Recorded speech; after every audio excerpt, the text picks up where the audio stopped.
Where have you been? Stop to get coffee. While you were out taking your time, sipping on coffee, your son was here staging a coup. Who, Drew? Chris! I cook, I clean. What do I get in return?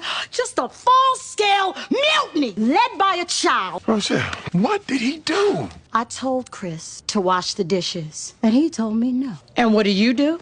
Nothing. Where's Chris? Chris said he had to work late. Good, then he'll be home soon. Julius, your son is trying to kill me. Go find him and stop him.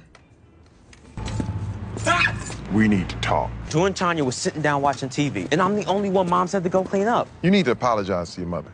Why? Because she will make your life miserable. Do you know how many times I've been right and still had to apologize? 469,531 times. That's the #1 rule of living with women. Nothing makes sense. I had survived the walk home. Now all I had to do was apologize and my life would go back to normal. I'll talk to him.